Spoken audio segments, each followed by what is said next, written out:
네, 수요 신앙 강좌에 오신 여러분들 주님의 이름으로 환영하고 축복합니다. 네, 오늘 벌써 예수님과 동행하는 철로역정 5주차가 됐습니다. 지금 이제 계속해서 철로역정의 길을 가고 있는데요. 잘 따라오고 계시죠? 네, 온라인이 계속 되고 있는데요. 새벽에도 저희가 특세도 하고 있고 저녁에 수요 강좌도 하고 있는데 잘 따라오고 계신지 모르겠습니다. 이렇게 온라인으로 하게 될 때는 전적으로 본인의 의지가 필요한 것 같습니다. 이렇게 믿음의 싸움을 잘 싸우시면서 따라오시면 좋겠습니다. 수요 강좌를 저희들이 예배가 아닌 강좌로 하고 있는 이유는요. 우리가 신앙적, 성경적인 이 틀, 성경적인 사고, 세계관이라고도 이야기하죠. 이제 그 주일 설교를 통해서는 아무래도 조금 이제 부족한 부분들을 저희들이 이렇게 지식적으로 잘 전달해 드리려고 하고 있습니다. 그래서 수요 강좌를 잘 따라오시면은요, 성경적인 이 사고와 세계관, 이 틀이 이렇게 창틀이 생길 거라 생각합니다. 잘 따라오시면 좋겠고요. 5주차 드디어 새 예루살렘에 오늘 입성하는 5주차의 철로역정의 길입니다. 구원의 길에 보면 우리가 의롭다고 칭함을 받고 또 양자되고 성화와 영화 이런 과정이 있는데 오늘 이 길이 어디쯤 가고 있을까요? 어디쯤 가고 있을까? 한번 좀 생각해 보시면 좋을 것 같고요. 성화의 길에서 거의 영화로 넘어가는 천국에 입성하기 전 단계인 것 같습니다. 그럼 바로 무신론자를 한번 좀 만나보겠습니다. 제가 읽겠습니다. 얼마 후에 그들은 무신론자를 만나게 되었다. 무신론자는 그들이 시온산으로 간다는 것을 알고는 우스꽝스러운 여행을 한다며 한바탕 웃음을 터뜨렸다. 그들이 왜 웃는가를 묻자 무신론자는 그들이 꿈꾸는 곳은 어디에도 존재하지 않는다며 존재하지 않는 성을 찾지 말고 자기와 함께 돌아가 즐기자고 권했다. 그러자 크리스찬이 그의 동료 소망에게 말했다. 저 사람의 말이 정말일까요? 그러자 소망은 기쁨의 산에서 그 성의 문을 보았던 것을 상기시키며 말했다. 내 형제여 청컨대 그의 말을 듣지 마십시오. 그리고 믿음으로 영혼의 구원을 이룹시다. 그리하여 두 사람은 그를 떠나갔고 무신론자는 그들을 비웃으며 자기 길로 갔다. 에스전사님한테 제가 부탁을 한다고 그러고 제가 읽었네요. 네네. 다음 거는 우리 에스전사님이 읽어주시면 되겠습니다. 무신론자를 만나는데요. 무신론자가 시온산을 뒤로 하고 반대로 내려오는 사람입니다. 근데 이제 그가 하는 이야기가요. 이런 길을 가는 사람은 우스꽝스러운 길을 가고 있다고 말합니다. 이 세상에는 그들이 가려고 했던 목적이 존재하지 않는다. 그러면서 이 사람이 그래요. 나는 20년간 헤맸는데 첫날 출발할 때 보았던 것 이상을 본 적이 없다. 그러면서 뭐라 그러냐면요. 내가 당신들보다 더 멀리 가본 사람으로서 말하는 것이다. 그러니까 자기가 더 천성까지 가까이 갔다는 거죠. 가까이 가보고 되돌아오면서 이제 만난 거예요. 크리스천과 이제 소망을 만나면서 야, 가보니 별거 없어. 가보니 별거 없어. 이렇게 얘기를 하는 거예요. 무신론자는요, 이렇게 정말 이 세상 신으로 해서 눈이 먼 사람이죠. 눈이 먼 사람이고, 모든 이제 거짓 진리에서 이렇게 벗어나지 못한 사람입니다. 그러니까 20년을 찾아 헤맸는데도 결국 진리를 찾지 못하고 천성길을 어느 정도까지 갔는지 모르겠지만 되돌아가는 사람입니다. 이 시대에 무신론자가 참 많은데요. 제가 거기 써놨어요. 리차드 도킨스, 크리스토퍼 히친스 다 유명하죠. 이런 분들이 이제 무신론자인 거죠. 무신론자가 가장 많은 나라가 어디냐 이렇게 물어볼 때 중국이나 러시아가 아니겠냐 이렇게 보통 이야기를 하는데요. 실제로 무신론자라고 발표한 사람들을 찾아보면 미국이 가장 많다 그래요. 미국에 가장 많은 무신론자들이 있다 그럽니다. 특히 독일에도 또 무신론자들이 많이 있어요. 그래서 우리가 알고 있는 니체나 프로이드 이런 사람들도 무신론자였고요. 해밍웨이 같은 사람, 우리가 잘 아는 정말 훌륭한 작가죠. 해밍웨이도 무신론자였고요. 그리고 아인슈타인도 무신론자였다 그래요. 그래서 이제 신을 믿는 것은 참 바보 같다 이런 얘기를 많이 했다 그럽니다. 그리고 우리가 아는 스티븐 호킹 같은 사람들도 무신론자였는데요. 믿지 않는다는 것에 정말 이제 핵심이, 우리가 믿어야 될 핵심이 있는데요. 그 중에서 우리가 두 가지만 꼽으라 그러면 많죠. 성경을 다 믿어야 되지만 십자가와 부활. 예수님께서 우리를 위해 죽으시고 그 죽음이 우리를 대속한다는 십자가 복음. 이거 우리가 진짜 믿어야 되는 거죠. 또 부활. 예수님께서 그냥 끝나신 게 아니라 부활하셨다는 거. 이런 거를 우리가 좀 믿을 수 있어야 됩니다. 제가 질문 중에 이런 질문이 있는데요. 주변에 있는 무신론자와 만났을 때 준비된 신앙의 간증, 대답이 있습니까? 제가 이런 질문을 했어요. 뭐 이렇게 물어볼 수 있죠. 만약에 예수님이 부활했다는 것을 어떻게 증명할 것이냐, 이렇게 물어볼 수 있습니다. 뭐 이해가 안 되는 일이죠. 뭐 이렇게 잠깐 뭐 기절했다가 3일 만에 깨어났다. 뭐 이거는 좀 있을 수 있을 것 같아요. 그리고 죽었다가 살아났다는 사람도 요즘 많이 있습니다. 죽었다 살아난 것까지 믿겠는데 이 사람이 다시 죽지 않고 끝까지 살아있다는 거. 이게 어떻게 보면 우리가 설명할 수도 없고 이해할 수도 없는 일입니다. 그렇다면 이해할 수도 없고 설명할 수도 없는 일인데 믿을 수가 있습니까? 이런 질문을 우리가 던질 수가 있는 거죠. 뭐 이렇게 한번 좀 생각해 보면 좋을 것 같아요. 우리가 음식을 먹는데 우리가 아이들이 음식을 먹죠. 근데 음식은 뭐 밥도 먹고 미음도 먹고 반찬도 먹는데 머리카락이 자라납니다. 그리고 딱딱한 손톱이 자라나요. 그리고 딱딱한 이가 자라납니다. 그런 거 보면 참 되게 신기하죠. 우리가 먹는 거는 그런 게 아닌데 몸에 들어가서 딱딱한 이가 자라고 손톱이 자란다는 거. 이거 뭐 설명할 수가 있나요, 우리가? 설명할 수 있고 이해가 되나요? 좀 안 되는 일이에요. 아이가 잉태돼 가지고 아이가 자라는데요. 그 뱃속에서 아이들이 정말 이렇게 저희도 어릴 때 보면 진짜 눈곱만 왔던 아이가 점점점 자라는 모습을 보게 됩니다. 근데 뭐 그 뱃속에 무슨 뭐 관리가 있습니까? 뭐 볼트가 있습니까? 너트가 있습니까? 애들을 조립하고 부품하는 것도 아닌데 아이들이 자라나는 거죠. 우리가 설명할 수 없고 이해할 수 없어도 믿을 수 있는 일이 있습니다. 우리가 다 이해할 수 없어요. 그러나 믿을 수가 있는 거예요. 그런데 우리가 성경을 쭉 읽잖아요. 성경을 읽으면 이게 믿어집니다. 성경을 읽으면 읽을수록 믿어진다는 게 참 놀라운 일이죠. 우리가 이해할 수 없고 설명할 수 없는데 우리에게 믿음이 생기는 거예요. 뭐 그냥 간단하게 뭐 우리가 자동차 비행기를 타도 그렇죠. 우리가 뭐 비행기를 타고 가는 게 우리가 뭐 그게 안전하다고 믿을 수 있습니까? 잘 모르지만 그런 확률상 그냥 믿을 수 있다고 보는 거죠. 이해하지 않고 설명할 수 없어도 우리가 믿는 거죠. 성경에서는요, 부활을 믿을 때 증인이 많이 나타납니다. 증인이 있어요. 우리가 법원에서 재판을 할 때 증인이 만약에 2명이 있다. 그럼 거의 뭐 그 증인이 확실시 됩니다. 뭐 만약에 10명이 있다. 어떤 사건에 대해서 증인이 10명이 있다. 그럼 어떻게 됩니까? 그 법은 그 판결이 어떻게 되죠? 증인들을 따라가겠죠. 근데 성경에 보면 부활에 많은 증인들이 나옵니다. 예수님께서 40일 동안 이 땅에 계시면서 10번 정도 나타나셨어요. 막달라 마리아에게도 나타나셨고 7 귀신 들렸던 막달라 마리아에게도 나타나셨죠. 12제자에게 처음에 11제자에게 나타났는데 그때 도마가 없었어요. 나중에 또 도마가 있을 때 다시 또 나타납니다. 엠마오로 가는 길에 제자들에게 또 나타납니다. 나중에는요, 예수님이 승천하실 때 500여 명의 제자들아 있는 데서 승천하시는 모습이 나타납니다. 성경에는 부활의 증인들이 굉장히 많이 있습니다.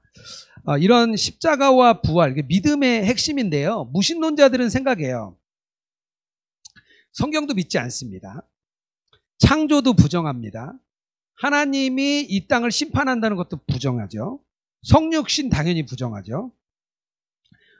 동정녀 탄생, 예수님도 부정하는 거예요. 그러니까 하나님 부정했죠. 예수님 부정했죠. 십자가와 부활, 복음도 부정합니다. 그리고 나중에 죽어서 천국과 지옥이 있다. 종말도 부정해요. 하나님 부정했죠. 예수님 부정했죠. 복음도 부정하죠. 종말도 부정하죠. 그러니까 아예 다 부정하는 거예요. 무신론이라는 것은요, 뭐 조금 믿고 안 믿고가 아닙니다. 그래서 저희들이 주변에 무신론자들하고 만났을 때 내가 믿어졌던 그 증거들을 전할 수 있어야 돼요. 증인만큼 강력한 게 없거든요. 12제자가 나중에 다 순교했어요. 그뿐 아니라 많은 사람들이 순교했습니다. 왜냐하면 증인됐기 때문입니다. 그 사람들이 증인됐고 믿었기 때문에 그것을 전할 때 사람들이 그걸 따라 믿고 그리고 복음이 전파가 됐습니다. 그래서 주변에 있는 무신론자들 우리가 직장에, 일터에, 또 유치원에, 동료들에 만날 수 있어요. 자기의 신앙을 잘 간직하고 있다가 잘 전할 수 있게 잘 써놓고 또 읽어보고 또 외워도 보고 설명도 해보고 이렇게 해보면 너무 좋습니다. 어쨌든 저희가 꼭 자기의 신앙에 대한 핵심을 잘 가지고 있어야 됩니다. 마법의 땅에 들어가는 얘기를 우리 에스더 전사님 좀 읽어주십시오. 그들이 마법의 땅으로 접어들고 있었는데 그것은 공기를 마시면서 자연히 졸립게 되는 곳이었다. 소망이 비뚤거리자 크리스찬이 다급하게 말했다. 목자 중에 한 사람이 우리에게 조심하라고 일러준 곳입니다. 잠을 쫓기 위해 좋은 말이나 주고받읍시다. 소망은 자신의 받은 그리스도의 계시에 대하여 말하며 자신은 육체의 눈이 아닌 마음의 눈으로 그분을 보았다고 말했다. 크리스찬은 그 계시를 받은 후 어떤 변화가 있었는지 물었다. 이를 통해 나는 세상이 아무리 자기 의를 주장해도 이는 저주받는 상태임을 알게 되었습니다. 그리고 하나님 아버지께서는 비록 정의로운 분이시지만 자기에게 나온 죄인들을 공의롭게 어렵다 하실 수도 있는 분임을 알았습니다. 또 이로 인해 나는 예전에 사악한 생활을 심히 부끄러워하게 되었습니다. 뿐만 아니라 나는 나 자신의 무지를 깊이 느끼게 되었습니다. 왜냐하면 그 이전까지는 생각도 할 수 없었던 것들을 깨달았기 때문이었습니다. 예수 그리스도의 아름다움을 깨달았고 거룩한 생활에 대한 사랑이 일어났습니다. 그리고 주 예수의 명예와 영광을 위해 무언가 하고 싶어졌습니다. 예를 들면 만약 내 몸이 100칼로리의 피가 있다면 이것을 주 예수님을 위해 더 쏟아 부어줄 수도 있겠다는 생각이 들었습니다. 네, 감사합니다. 마법의 땅에 들어서는데요. 이곳은 외부인이 들어서 공기를 마시면 이렇게 잠이 드는 곳이에요. 근데 마법의 땅에서 졸지 말라고 왜 경계가 조언을 했었죠.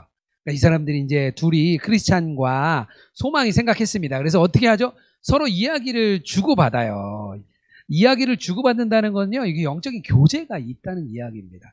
영적인 교제만 유지된다면 우리가 어떤 상황, 어떤 어려움이 있더라도 우리가 깨어 있을 수 있습니다. 그래서 성도 간의 교제가 아주 중요한 것입니다. 성도 간의 교제가 너무 중요한 게요. 우리가 그래서 어려운 일을 만날 때 우리 나눔 방 교회 안에서 같이 나누고 이야기하는 것은요, 이게 성도 간의 교제를 잠들지 않도록 우리의 영이 계속 깨어 있도록 서로 함께 하는 거예요.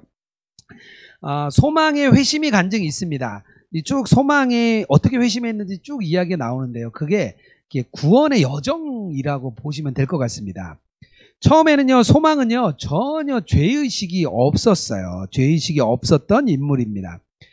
그런데, 이제 소망이 어쩌다 보니까 자기가 죄의식을 갖게 됐습니다. 죄에 대해서 이제 깨닫게 된 거죠. 그리고 허영의 시장에 살았는데, 거기서, 순교당한 믿음을 통해 이렇게 전에 들었습니다. 근데 처음에는 뭐라 그러죠? 즉각 이런 확신이 따르지 않았어요. 그러니까 막 갈등하는 시기가 있는 거예요. 왜 우리가 복음을 전하면 사람들이 갈등하는 시기가 있습니다. 뭐 된 것 같았다가 안 된 것 같았다가 막 갈등하는 시기가 있어요. 그런데 이 죄의 자각이 계속 되다 보니까 어떤 일이 나냐면 죄로 돌아가려고 하면 막 고통이 심해지는 거예요. 그래서 그런 간증들이 많이 있습니다. 자기가 뭐 담배를 피거나 술을 마시던 사람들이 갑자기 이제 그게 이상해지고 어려워지는, 또 죄로 지으려고 하면 마음이 너무 고통스러운 그런 일들이 막 오게 되는 거죠. 그래서 소망이요, 여기서 뭘 하냐면 종교적인 행위를 굉장히 열심히 합니다. 종교적인 행위를 열심히 하다 보니까요, 죄의 자각과 죄의식, 이것이 어떻게 되냐면요, 성경을 읽으면 어떻게 되냐면 증폭됩니다. 증폭. 성경이 죄를 빵 터뜨려요. 왜냐하면 율법을 만나면 뭐라 그랬죠? 율법이 제가 뭐라고 말씀드렸죠? 율법은 죄를 깨닫게 한다고 그랬어요. 죄가 막 드러나는 거예요. 그러면 어디로 가죠? 십자가로 갈 수밖에 없는, 죄를 증폭시켜 버립니다. 그래서 믿음에게 자문을 구했는데요, 믿음이 이렇게 권면합니다. 소망에게 완전한 의가 필요합니다. 당신 혼자 노력한다고 되는 게 아니에요. 당신에게는 완전한 의가 필요한데 주 예수 그리스도가 그분이십니다. 이렇게 소망에게 믿음이 이야기를 해줍니다. 그리고 그 의롭다함을 당신 것으로 얻기 위해서는요, 예수님을 믿어야 돼요. 이게 바로 우리가 전해주는 핵심인 거죠. 소망이 이런 겉면에 처음에는 이렇게 믿음에게 이게 이의를 제기했어요. 예전에 내용을 보면 이의를 제기했습니다. 그러다가 소망이 이제 기도하기 시작합니다. 너무 고통스러우니까 하나님께 기도하기 시작해요. 그러면서 예수님을 바라보는 눈이 열리고 소망이 드디어 예수님을 믿게 됩니다. 제가 소망의 여정에 대해서 이렇게 좀 썼는데요. 진노 아래 있다는 것을 인식하게 되고 그러면서 하나님의 공의와 사랑을 깨닫게 되는 겁니다. 그리고 죄에 대한 수치심, 그리고 죄를 미워하게 되고 자기가 아무것도 할 수 없다는 걸 깨닫게 돼요. 자기의 완벽한 낮아짐을 경험하고 난 다음에 다시 아름다움의 열매를 깨닫게 됩니다. 그리고 나면 어떻게 되죠? 거룩한 생활로 가는 거예요. 거룩한 생활로. 그리고 주님의 영광을 위하는 그런 헌신으로 나아가게 됩니다.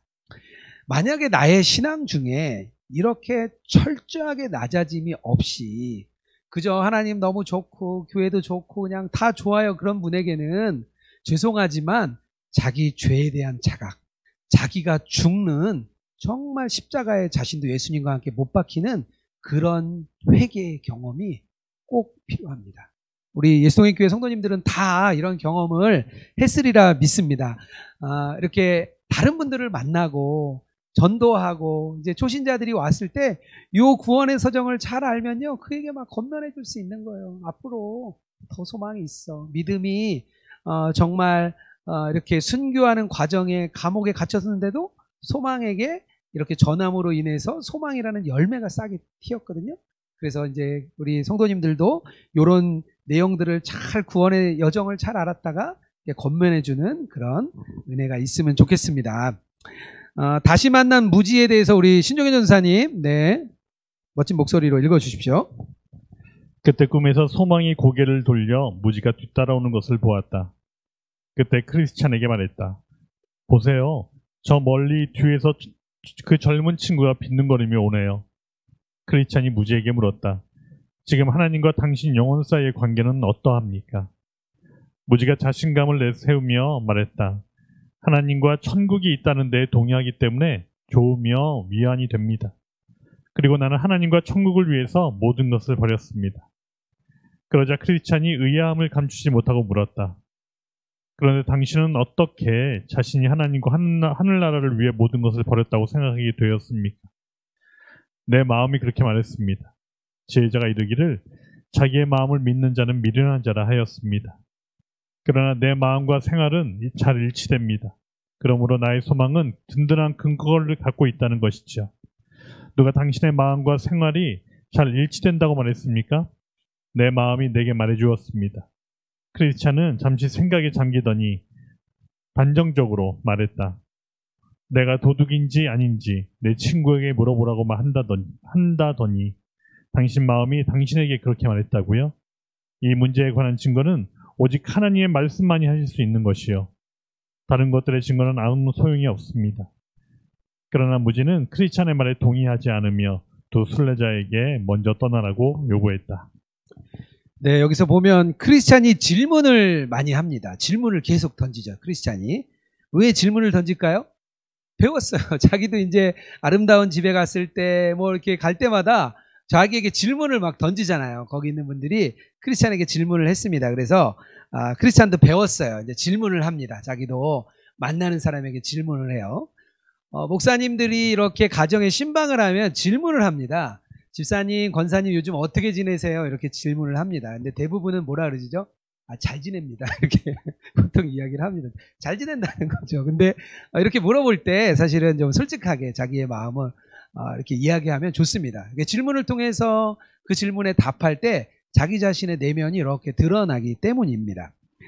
지난번에 무지가요, 두 가지 이야기를 했어요. 뭐냐면 인간이 선하다. 나 선해. 난 선한 사람이야. 이야기했죠. 그리고 다원주의 얘기했죠. 뭐 올라가는, 그러니까 구원에 올라가는 산이 냈는데 올라가는 길이 다 다르다. 내가 올라가는 길과 당신이 올라가는 길 다르다. 이런 얘기를 했죠. 오늘은 이제 다시 만났어요. 무지는 계속 나와요. 계속 나오는데 무지를 다시 만났습니다. 크리스찬이 물어요. 구원의 확신이 어디서 왔습니까? 이렇게 물어요. 당신의 마음이냐? 하나님의 말씀이냐? 그런데 이 무지가 얘기하죠. 마음이 동의했더니 내 마음이 아주 평안해요. 내가 아주 평안하고 위안이 와요. 내 마음이 동의했다는 거예요. 나는 하나님과 천국을 위해 모든 것을 버렸다. 자기가 다 버렸다는 거예요. 누가 버렸냐? 그랬더니 내 마음이 그렇게 말을 했다. 이 크리스찬이 보니까 버린 것 같지 않은데 버렸다는 거예요. 이게 왜 무지인지 아시겠죠? 자기 자신을 모릅니다. 자기 자신의 영적인 상태를 몰라요. 신앙적으로 가장 어려운 상태는요, 자기 자신의 상태를 모르는 겁니다. 차라리 내가 예를 들면 온라인 예배를 우리가 드리고 있어요.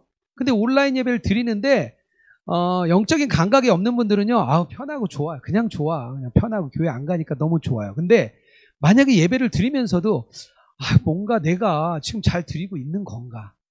왠지 온라인으로 바꾸면서 나의 신앙이 떨어지는 것 같고, 나의 신앙이 문제가 있는 것 같고, 나의 신앙이 뭔가 일어나지 못하는 것 같고, 이런 자각이 있다면 오히려 그것이 자신을 되돌아보게 해줄 수 있습니다. 잠언 28장 26절에 이렇게 말합니다. 자기 마음을 믿는 자는 미련한 자다, 이렇게 말을 합니다. 미련한 자들은요, 그냥 좋아요. 아무 문제 없어요. 그냥 내 마음은 이 무지처럼 말해요. 내 마음은 선한 마음이고요, 천국의 소망이 내 마음에 있어 나는 평안을 누린다고 혼자 막 좋아하는 거예요. 그런데 지난주에 죄에 대해서 제가 3가지를 얘기했는데요. 죄에 3가지가 있다 그랬죠. 이제 그 아담으로부터 내려오는 그 원죄가 있다 그랬고, 그리고 자기가 직접 죄를 지는, 스스로 짓는 죄, 뭐 자범죄라는 죄가 있다 그랬죠. 또 하나 뭐가 있다 그랬죠? 마음의 부패함이 있다 그랬어요. 이 부패함이 있기 때문에 자기 마음에는 기만의 요소가 있습니다. 나를 속일 수 있는 요소가 있어요. 예레미야 17장 9절에 이렇게 나옵니다. 만물보다 거짓되고 심히 부패한 것은 마음이라. 여기 부패한 게 마음이라고 나오잖아요. 누가 능히 이를 알겠느냐. 그러니까 마음이 부패했다는 거예요. 사람의 마음은요, 소망할 근거가 없는데 그걸 막 바라보면서 무지가 평안을 누렸습니다. 우리가 정말 평안을 누리고 우리가 근거를 두어야 될 것은요, 정말 하나님의 말씀입니다. 하나님의 말씀. 선한 마음이라는 건요, 하나님의 말씀과 일치되어야 돼요. 그러니까 내 생각과 나의 의도만 가지고 결정하면 안 됩니다. 나의 의지와 나의 생각이 아무리 바른 것 같아도 하나님의 말씀에 그걸 꼭 비추어 봐야 돼요. 그래서 저희가 아침에 말씀도 보내드리고 동행기도문도 보내드리고 기도 영상도 보내드리고 말씀에 자꾸 비추어 보게 합니다. 그리고 뭐 할 때 자꾸 주님께 물으라 그러죠. 자꾸 묻는 거예요. 주님께 자꾸 물어야 자기가 주님의 말씀대로 갈 수 있습니다. 무지는요, 내 마음이 그렇게 나쁘다는 건 난 믿을 수가 없어요 그랬어요. 무지는 자기 마음이 나쁘다는 걸 믿을 수가 없습니다. 인간은요, 본성적으로 선한 길에 떠나 있고요, 인간의 길은 이렇게 구부러진 길입니다. 그래서 이거에 대해서 우리가 잘 알아야 돼요. 달라스 윌라드는요, 우리의 마음을 뭐라고 불렀냐면 영혼이라고 불렀어요. 우리의 마음이 곧 영혼이다, 이렇게 표현을 했습니다. 비유적인 표현이지만 우리 마음에 중심이 있다는 거예요. 그러니까 우리의 마음을, 우리의 생각을 잘 말씀 앞에 비춰나가야 우리의 건강한 영혼, 건강한 마음이 우리가 갈 수가 있습니다. 뷸라의 땅, 안식의 나라인데요. 우리 에서 전사님, 어려운 단어가 있지만 또 한번 잘 읽어주세요. 네. 순례자들은 마법의 땅을 벗어나 뷸라 땅에 들어갔다. 그곳의 공기는 매우 상쾌했으며 길은 그 지방을 똑바로 가로지르고 있었다. 이것은 천국의 경계선이 있었기 때문에 그들이 가고자 하는 성의 모습은 잘 보았다. 여기서 그들은 포도주의 궁필은 느끼지 않았다. 이것은 모든 것이 풍성했다. 그들은 전상에서부터 울려나오는 교달한 음성을 들을 수 있었다. 네, 뷸라라는 표현, 결혼한 여자 제가 이렇게 써놨죠. 헵시바는 나의 기쁨이 그녀에게 있다, 이렇게 얘기했는데요. 한 번 정도만 표현됐던 이제 단어예요. 이사야 선지자가 회복된 이스라엘의 그 영광을 이야기할 때 말을 했습니다. 근데 이 영광이 어디서 나타나는 영광이냐면요. 천국에 들어가기 전에 마지막에서 이루어지는 영광입니다. 그러니까 이 땅에서 천국의 경계에 있는 영광인데요. 여기 이 뷸라의 땅에서는요. 과수원과 포도원이 너무 풍성해서요. 마음껏 먹고 마음껏 자고 정자에서도 잠을 잡니다. 그러니까 이 뷸라라는 땅이 의미하는 게 있는데요. 성도가 죽음에 이르기 전에 이 땅 가운데서 가장 복된 신앙을 누리는 그런 경계에 도달한 것. 그러니까 성숙한 그리스도인, 우리가 이야기하는 경건한 어른, 성숙한 그리스도인, 우리가 꿈꾸는 그런 곳입니다. 우리가 신앙이 계속해서 우리가 자라가는 거죠. 우리가 시간이 지나고 연륜이 지날 때마다 우리가 계속해서 자라나는데요. 그 최고의 기쁨, 그 부족함 없는 것을 이 땅에서 우리가 누리고 가게 되는 것을 뷸라의 땅에서 보여주고 있습니다. 그래서 정말 저희들이 어디까지 우리가 송화될 수 있나요? 물론 어렵죠. 우리 죄와의 싸움이 어렵고 문제가 많은데 그럼에도 불구하고 우리가 이 땅에서 이런 경건한 어른, 성숙한 그리스도인으로 갈 수 있다는 거예요. 갈 수 있다는 걸 여기서 보여주고 있습니다. 여기 뷸라 땅에서요. 나중에 금빛처럼 빛나는 옷을 걸친 두 사람이 나타나요. 두 사람이 나타나서 이렇게 배웅을 해주고 마지막 죽음의 강까지 데려다 주는데요. 그에게 그래요. 마지막에 두 가지 어려움이 있습니다. 당신들에게 여기서 끝이 아니라 끝나면 너무 좋겠죠. 근데 두 가지 어려움이 있다는 거예요. 근데 이제 뭐 뒤에 이야기를 이렇게 쭉 보면요. 하나는 그런 것 같아요. 죽음에 대한 그런 두려움인 것 같아요. 또 하나는 육체적인 고통을 이야기하는 것 같습니다. 왜냐하면 죽을 때 우리가 뭐 건강하게 죽진 않잖아요. 그러니까 육체적인 고통을 겪고 죽음 앞에 대한 그 두려움에 서는 것. 이 두 가지를 겪는 게 아닌가. 이곳에서 우리가 조심해야 될 게 두려움과 낙심이거든요. 두려움과 낙심을 겪게 되는데 그 두 가지를 어떻게 통과하느냐. 이것을 이제 다음 죽음의 강에서 이야기하는데요. 우리 신자의 순례길은 오직 하나죠. 오직 하나. 믿음으로 돌파하는 겁니다. 죽음의 강에 대해서 제가 읽도록 하겠습니다. 그들은 천성문이 보이는 곳까지 도달했다. 그런데 다리가 없는 깊은 강이 그들을 가로막고 있었다. 이 강을 본 그들은 넋이 빠져버렸다. 그러나 저들과 함께 간 사람들이 말했다. 당신들은 이 강을 건너야 합니다. 그렇지 않으면 천성문에 도달할 수 없습니다. 크리스찬은 강이 얼마나 깊은가 물었다. 당신들이 저곳 임금님을 얼마나 믿느냐에 따라 더 깊어질 수도 있고 더 얕아질 수도 있습니다. 그러나 순례자들은 서로를 바라보며 말했다. 이제 강으로 들어갑시다. 물로 들어간 크리스찬은 자기 몸이 점점 빠져들자 친구인 소망을 보며 외쳤다. 큰 물이 나를 둘렀고 주의 파도와 큰 물결이 내 위에 넘쳤나이다. 칠흑 같은 어둠과 공포가 크리스찬을 덮었다. 그는 빠져 죽어 천성문에 도달하지 못할 것 같았다. 소망이 몇 번씩이나 그를 건져냈지만 그는 이제 가라앉기를 거듭했다. 소망은 그를 위해 위로하기 위해 무진장 애를 쓰며 말했다. 형제여, 저기 천성문이 보입니다. 사람들이 우리 영접하려고 서 있습니다. 그러나 크리스찬은 이렇게 대답했다. 그들이 기다리는 것은 당신이요. 내가 당신을 안 이유로 당신은 늘 소망을 갖고 있었지요. 당신도 갖고 있지 않습니까? 형제여, 내가 분명히 올바르게 행했다면 지금쯤 그가 일어나서 나를 도와주실 것입니다. 그러나 내 죄로 인해 그가 나를 올무 가운데 몰아넣으시고 나를 떠나셨습니다. 그에게 소망은 이렇게 말했다. 기운 내십시오. 환난 때에 그에 의지하여 사는지 시험하시는 것입니다. 예수께서 당신을 온전케 하십니다. 그때 크리스천이 큰 음성으로 외쳤다. 내 눈이 다시 보입니다. 그가 보입니다. 그가 내게 말씀하십니다. 내가 물 가운데로 지날 때에 내가 함께할 것이라. 강을 건널 때에 물이 너를 침몰치 못할 것이라. 이에 두 사람은 용기를 가다듬었고 그 후에 원수는 그들이 강을 건널 때까지 돌처럼 잠잠히 있었다.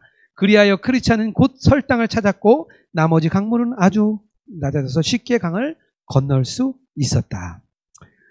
죽음 앞에 선 크리스찬과 소망이 강은 없고 다리가 없는 거죠. 강만 있고 다리가 있는데 다른 길이 없다는 거예요. 다른 길이 있어요. 있다고요.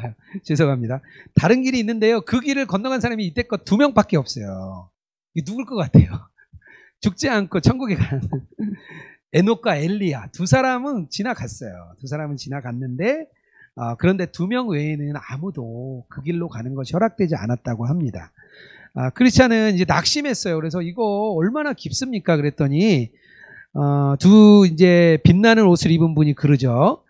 당신의 임금님을 얼마나 믿느냐에 따라 그 깊이가 달라집니다. 이렇게 말을 합니다.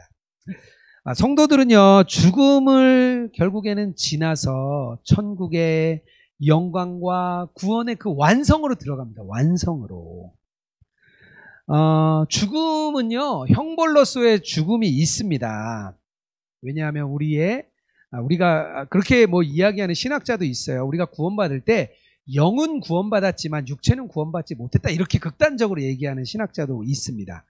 어쨌든 이 죽음은요, 형벌로서의 죽음이 있습니다. 근데 이 죽음의 핵심은요, 하나님과의 단절의 경험입니다. 예수님께서 마지막에 정말 땀이 피가 되도록 기도하셨던 이유, 왜 죽음을 예수님은 거절하셨을까요? 너무 아파서? 너무 수치스러워서? 뭐 여러 가지 이유가 있겠죠. 육체적인 이유가 있겠죠. 그러나 예수님께서 정말 이 잔이 내게서 지나가기 원합니다. 원했던 이유 중에 하나가 있다면 영적인 단절입니다. 하나님과 삼위일체 되시고 친밀한 관계에 있는 그분이 하나님과 끊어지는 그 단절을 경험하기가 너무 힘들었던 겁니다. 우리도 죽음을 통해서 그런 단절을 동일하게 경험을 하게 됩니다. 생명이 또 단절되는 육체적 죽음이 있죠. 죽음과 심판이 연결되어 있는데요. 특히 불신자들에게는 둘째 사망이 있습니다. 둘째 사망. 한 번 죽고요. 나중에 또 죽어요. 그건 이제 뒤에 좀 설명드릴게요. 마지막에 설명드릴게요. 둘째 사망이 또 남아 있습니다. 요한계시록 20장하고 21장에서는 이것을 백보자 심판이라고 이야기를 합니다. 그리스도의 죽음은요, 결국에는 이 죽음을 죽이신 죽음입니다. 되게 좀 이렇게 좀 돌죠? 그리스도의 죽음이 죽음을 죽이신 죽음이에요. 그래서요, 믿는 자는 죽어도 살고 영원히 산다, 이렇게 얘기를 합니다. 그래서 믿는 자의 죽음은 복되다. 신자는 죽음으로 어디로 들어가냐? 영광으로 들어갑니다. 영광으로. 그런데 이제 질문이 이렇게 있을 수 있죠. 아니, 예수님이 우리를 의롭다고 하셨는데, 그리고 분명히 제가 죄의 책임, 우리 죄의 문제 다 해결됐다고 했는데 형벌의 의무가 없습니다. 우리는 의무가 없음에도 불구하고 우리는 왜 죽어야 하는가? 이런 질문이 우리에게 있을 수 있어요. 예수님께서 대신 다 저주를 받고 죽음을 죽이신 죽음인데 왜 우리는 이 죽음이 없어지지 않았는가? 여러 가지 이야기가 있을 수 있겠지만 한 가지만 이야기하라면 하나님께서 그리스도인의 완전한 거룩함을 위해 남겨놓으셨다는 거예요. 자연스럽지도 못하고 은혜스럽지도 못한 죽음인 것 같은데요, 이 죽음이 우리에게 유익이 있다는 거예요. 죽음에 대한 그 생각 자체, 또 죽음을 통한 이별의 슬픔, 죽음이 온다는 의식, 이런 것들이요 다 우리에게 유익이 있다는 겁니다. 교만한 자들은 겸비케 하시고 육체의 욕구가 있는 사람들에게는 그 욕구를 억제할 수 있도록 주시고, 세속적인 마음을 막고 정말 우리가 영적인 마음을 촉진하는 죽음이 우리의 성화에 큰 도움이 된다는 거예요. 그래서 이 믿음에 대한 최고의 시험이 바로 죽음이다, 이렇게 말을 합니다. 오늘 그 순례자들이 강으로 들어갔어요. 근데 크리스천이요, 강을 깊게 느낍니다. 그리고 빠져 죽을 뻔해요. 근데 누구랑 같이 가는 거죠? 소망하고 같이 가요. 소망하고. 제가 소망의 이름이 되게 중요하다 그랬잖아요. 소망하고 같이 갑니다. 소망이 계속해서 그에게 소망을 줍니다. 소망을 주고 저희가 믿음과 소망과 사랑이 있는데 뭐 그중에 제일은 사랑이죠. 근데 이제 그 약간 시간적인 시제를 이야기한다면 믿음이 약간 과거의 믿음, 우리가 구원받은 그 과거의 믿음이 정말 구원 없는 믿음이기 때문에 핵심이 되겠죠. 사랑은요, 현재성이 있습니다. 지금 사랑은 현재성이 있고요. 소망은요, 미래성이 있습니다. 미래성. 그래서 이 소망을 우리가 붙들어야 되는 거예요. 계속해서 낙심한 크리스천에게 소망이 계속 소망을 줍니다. 근데 크리스천이 왜 낙심하냐면요, 자기 죄의 문제 때문에 낙심을 합니다. 자기 죄의 문제.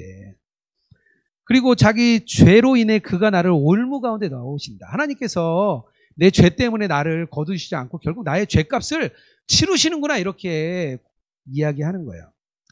어거스틴이라는 가장 위대한 신학자, 우리 5세기의 가장 위대한 신학자, 뭐 아우구스티누스라고도 하는데요. 그는요, 이렇게 말년에 이야기를 해요. 이해할 수 없는 내 인생의 가장 최고의 딜레마는 나 자신이다, 이렇게 말을 합니다. 어거스틴이 정말 거룩하게 살려고 애를 썼던 사람인데요. 자신의 죄의 문제를 끝까지 자신의 딜레마로 가지고 있었습니다. 저희는요, 계속해서 영적인 싸움을 싸워나가는 자들입니다. 하지만 소망이 계속 기운을 내라고 이야기합니다. 결국에는요, 어떻게 되죠? 몇 번이나 죽을 뻔했던 크리스천이 살아납니다. 살아나고요. 이사야 43장 21절의 말씀이 이렇게 말을 합니다. 내가 물 가운데로 지날 때 내게 함께할 것이라. 강을 건널 때에 물이 너를 침몰치 못할 것이라. 이렇게 말을 합니다. 그리고 우리가 읽은 것처럼 마지막에 원수가, 마귀가 포기해요. 마지막에 포기합니다. 근데 언제까지 방해하느냐? 죽는 순간까지 방해를 하는 거예요. 우리가 이렇게 죽음이 맞게 되면 의인은 어디로 가냐면요. 지금이죠. 지금 의인은 어디로 가냐면 낙원으로 갑니다. 낙원. 아직 천국은 아니에요. 우리는 낙원이라는 곳에 갑니다. 거기를 성경에서는 뭐라 그러냐면요. 아브라함의 품이다, 이렇게 합니다. 그 낙원의 집 주인이 누구냐면 뭐 하나님이시죠. 근데 거기 지키는 사람이 아브라함이에요. 아브라함의 품이라고 이야기를 합니다. 이후에 천년이 지나고, 천년왕국이라고 이야기하죠. 그게 지나고 나서 새하늘 새 땅이 하늘에서 이렇게 땅으로 내려옵니다. 그리고 그곳이 진정한 천국이 됩니다. 악인은요, 어디로 가냐면요, 지옥이죠. 지옥으로 가는데 음부, 하데스, 이렇게 이야기를 합니다. 영혼의 지옥이에요. 영혼의 지옥. 왜냐하면요, 그곳은 아직 육이 없어요. 영혼의 지옥이에요. 근데 마지막에 다시 다 육체로 부활시킵니다. 그래서 믿는 자도 육으로 부활하고요, 안 믿는 자도 육으로 부활합니다.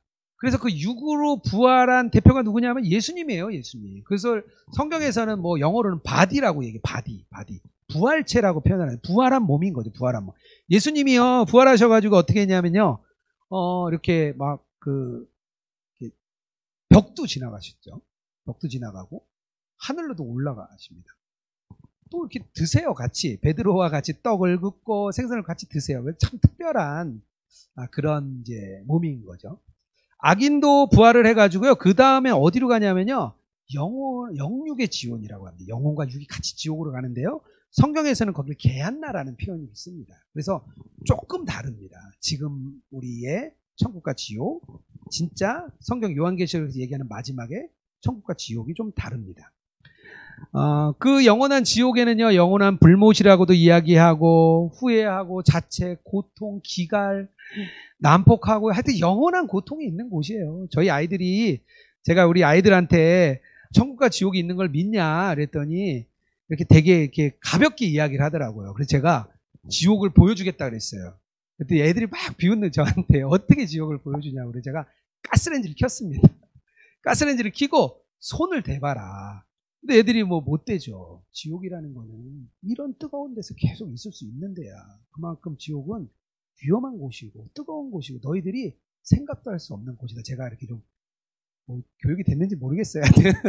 제가 좀 따끔하게 정말 심각한 일이라는 것을 이야기해 주고 싶었습니다.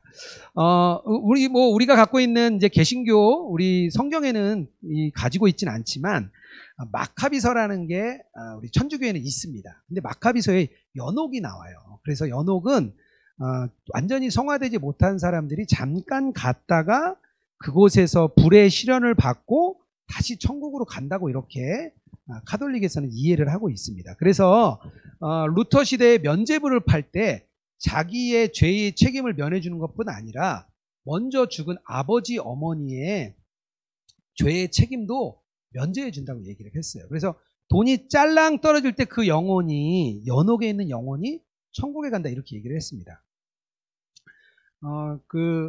로마에 가면 그 예수님이 올라가신 계단이 있는데요, 그 카톨릭에 그런 이야기가 있었다 그래요. 그 계단을 무릎으로 기어 올라가면 부모님이, 연옥에 있는 부모님이 천국에 간다 그래요. 그런 이제 그 설이 있습니다. 그래서 루터가 그곳을 무릎으로 기어 올라갑니다. 무릎으로 기어 올라갈 때 루터가 어떻게 생각했다 그러냐면요. 어머니 아버님이 빨리 죽으셨으면 내가 여기를 진짜 한 번 오기 힘든데 여기를 무릎으로 기어 올라갔을 때 이렇게 천국으로 가실 수 있었을 텐데 하고 아쉬운 마음으로 갔다가 그 계단을 무릎으로 기어 올라가서 깨닫습니다. 아무것도 아니고, 이게 아무것도 아니고, 이것을 루터가 거기서 깨달았습니다. 저희가 죽음 후에 의인과 악인의 길이 너무나 다르기 때문에요. 저희가 이런 부분도 잘 알고 좀 설명해 주면 좋겠습니다. 천국으로 입성하는 우리 크리스천과 소망에 대해서 우리 또 읽어보도록 하겠습니다. 우리 신전사님께서 읽어주세요. 이리하여 그들은 천성문으로 나아갔다. 빛나는 자들은 그곳의 아름다움과 영광을 감히 표현할 수 없다고 말했다. 그들은 말했다. 당신들은 지금 하나님의 낙원으로 가고 있는데 거기서 여러분은 생명나무를 볼 것이며 결코 시들지 않는 그 열매를 먹게 될 것입니다. 그리고 여러분이 거기 도착하면 흰옷을 받게 되고 임금님과 매일 함께 걸으며 이야기를 나눌 것입니다. 거기서 여러분은 아래 세상에서 보았던 것들, 예를 들면 슬픔과 병고, 괴로움과 죽음을 다시 보지는 않을 것입니다. 이는 예전 것들이 다 지나갔기 때문입니다.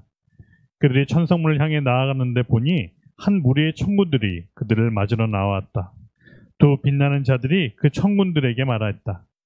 이 사람들은 세상에 있을 때 우리 주님을 깊이 사랑하고 그의 거룩하신 이름을 위해 모든 것을 버린 자들입니다. 그러자 천군이 말했다. 주께서 우리에게 이들을 모셔오라 명하셨기에 여행을 마친 이분들이 기쁨으로 구속자의 얼굴을 뵙도록 하려고 모셔가는 길입니다. 그러자 다른 천구들이 큰 소리로 외쳤다. 어린 양의 혼인잔치에 청함을 입은 자들은 복이 있도다. 마침내 순례자들은 천성문 앞에 이르렀다. 그 문 위에는 금으로 이렇게 써 있었다. 그의 계명을 지키는 자는 복이 있나니 이는 저희가 생명나무에 나아가며 문들을 통하여 성에 들어갈 권세를 얻으려 함이로다. 네, 이 장면을 읽고 나서 제가 꼭 생각나는 그 찬양곡이 하나 있는데 할렐루야입니다. 할렐루야, 할렐루야 여기 있잖아요. 좀 끝나시고 나서 한번 이렇게 멋진 오케스트라 공연으로 한번 좀 들어보시면 좋을 것 같아요. 이렇게 천성문에 들어가는 걸 생각하면서 할렐루야 곡을 확 들으면서 그때를 막 생각하고 그러면 너무 좋을 것 같아요. 제가 시간이 좀 있으면 이거를 착 틀어드리면서 한 7, 8분 정도 이렇게 거기서 그냥 누리는 시간을 가지면 좋겠다 생각했었는데요. 끝나고 들으시면 좋겠습니다. 강을 건너고 천국에 이제 들어가죠. 천국에 들어가서 천국의 이야기를 막 이제 천사들이 오늘 읽은 것처럼 해줍니다. 천국에서 하는 일이 뭐냐? 저는 궁금했었어요. 과연 우리가 천국에 가면 하는 일이 뭘까? 우리 천국에 가서 영원히 산다는데 영원히 뭘 하면서 살까? 막 그런 고민했던 적이 있어요. 여기서 이렇게 좀 우리가 유추해 볼 수 있는 것들이 있죠. 그동안 겪은 고초의 대가로 평안을 누리고 슬픔의 대가로 즐거움도 누리고 막 천사가 이야기하는 거죠. 그리고 금면류관 받고 거룩하신 분을 영원토록 즐거워하는 거 뭐 이런 거 한다 그래요. 그리고 임금님을 끊임없이 찬양하고 감사하고 소리 높여 살게 될 거다. 그렇게 이야기를 합니다. 그리고 주님의 음성을 당신은 보고 들을 것입니다. 이렇게 말을 해요. 저희가 주님의 음성 듣기라는 그런 제자훈련의 한 파트가 있죠. 우리가 주님의 음성 참 듣고 싶잖아요. 어떤 그 신학자 중에 그런 분이 있었다 그래요. 이렇게 그 자유주의 신학이죠. 자유롭게 신학을 하시는 분인데 이제 하나님을 믿느냐 이렇게 말하는 신학생에게 그렇게 물었다 그래요. 그래서 예수님의 목소리가 어떠냐 들어봤냐 막 이렇게 놀리듯이 이야기를 했다 그래요. 우리가 참 예수님의 음성을 듣고 싶죠. 근데 이곳에 가면 그 막 듣게 된다는 거예요. 그리고 당신보다 먼저 앞서간 사람들과 친구들과 다시 기쁨을 누리는 거예요. 우리가 가족들의 죽음 앞에 눈물 흘리지만 이때를 생각하면서 우리가 기다리는 거죠. 또 즐거움으로 큰 상급도 받게 됩니다. 이런 일들이 천국에 들어가면 이루어지게 되는 거죠. 드디어 천성문으로 들어갑니다. 제가 좀 읽겠습니다. 그 두 사람이 성 안으로 들어갔는데 그리로 들어가자마자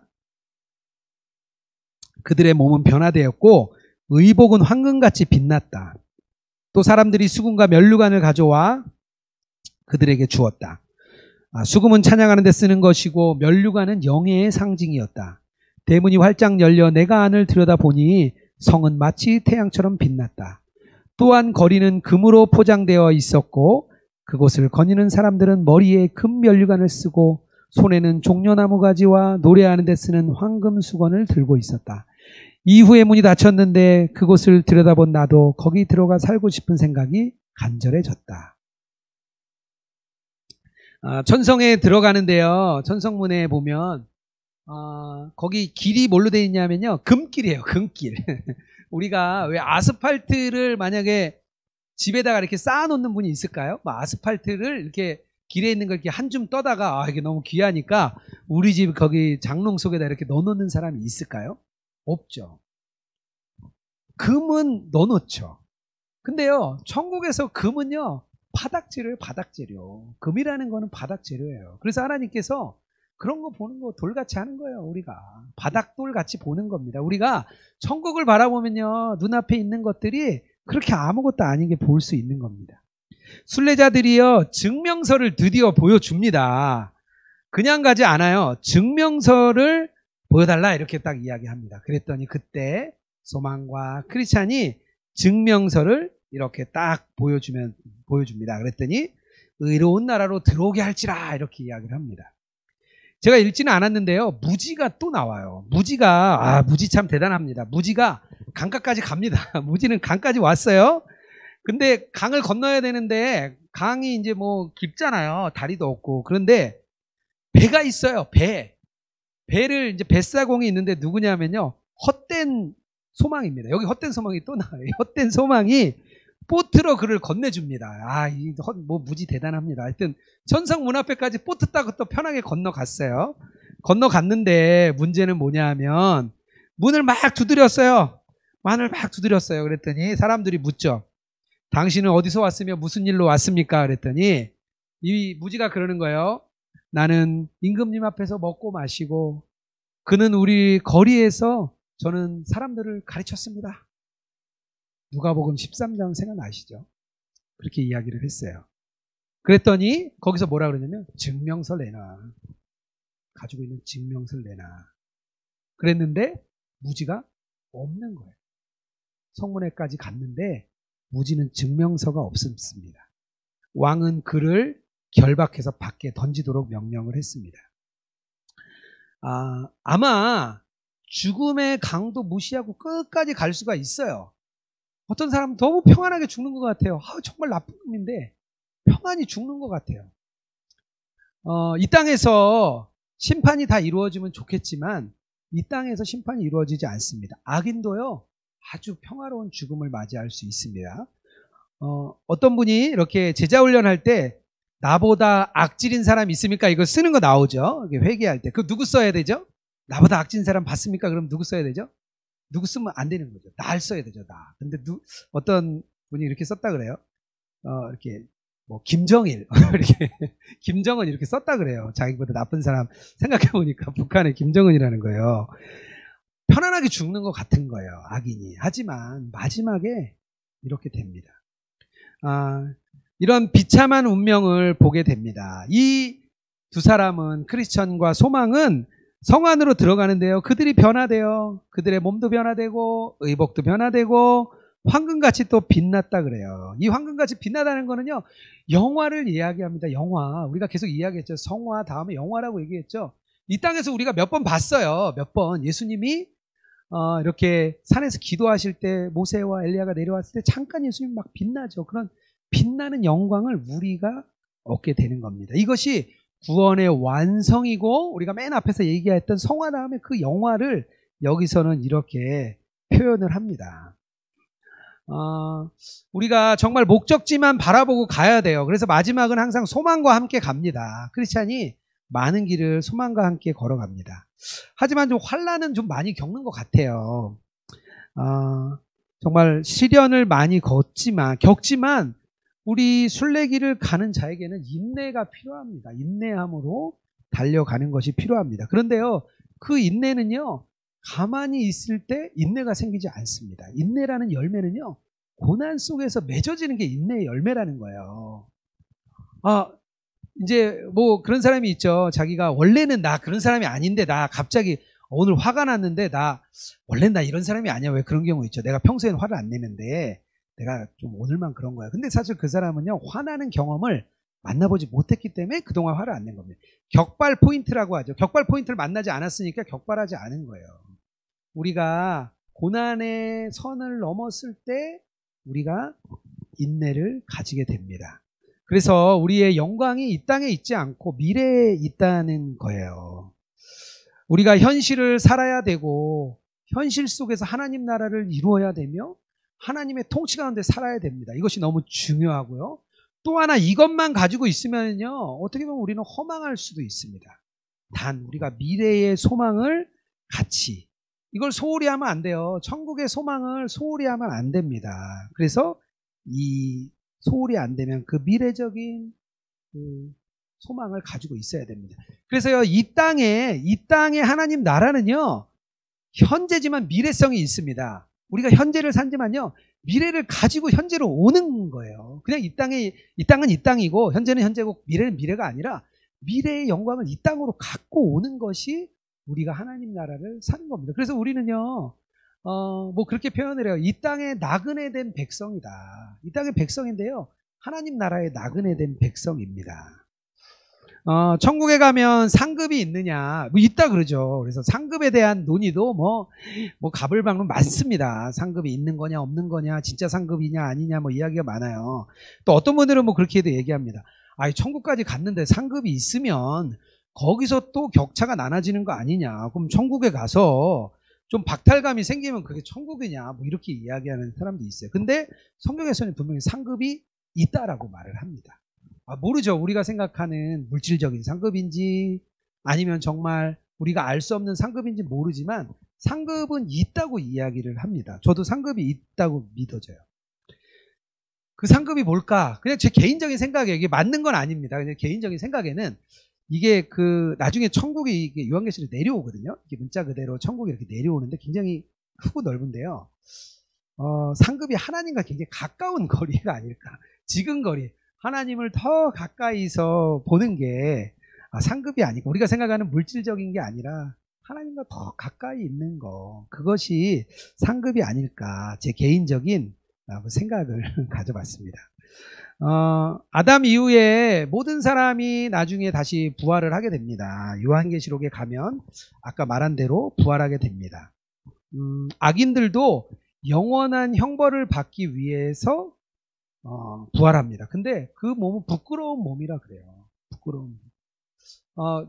지난주에 저희가 그 이야기할 때 2단 중에 그 영지주의 얘기했잖아요. 그때서 영은 더 뭐 훌륭하고 선하고 몸은 악하고 안 좋다, 이렇게 이야기를 합니다. 그래서 빨리 우리 육체에서 벗어나야 된다, 뭐 이런 이야기가 있습니다. 주일에 들으셨죠? 그런데 마지막에 이걸 깨뜨려 버립니다. 왜냐하면요, 다시 몸을 입어요. 그냥 영으로 끝나는 게 아니라 다시 몸을 입습니다. 하나님이 우리 몸을 만드신 거는요, 그냥 잘못 만드셔서 이 땅에서 썩어 없어지는 게 아니라 이 몸은요, 하나님께서 정말 신비하게 만들어주신 그런 몸입니다. 하나님의 창조에는요, 정말 실수가 없으신 거예요. 다시 영을 입어요. 의인들도 썩지 않고 영원한 신령한 몸을 입게 됩니다. 그래서 생명의 부활을 하게 돼요. 악인도 부활하고 의인도 부활하는데 우리는 생명의 부활을 하게 됩니다. 정말 그때가 우리가 기다려야 될 그때인 것 같습니다. 철로역정의 긴 길을 우리가 이렇게 걸어왔는데요. 월터 카이저라는 분이 이렇게 교수님이 얘기를 했어요. 교회는 성경의 흥망성쇠와 같이 한다. 교회가 살면 성경이 살았고, 성경이 살면 교회가 살았다. 그런데 지금 대부분의 교회는 건강하지 못한 것이 공공연한 사실이다. 왜냐하면 진정한 하나님의 말씀이 선포되지 않기 때문입니다.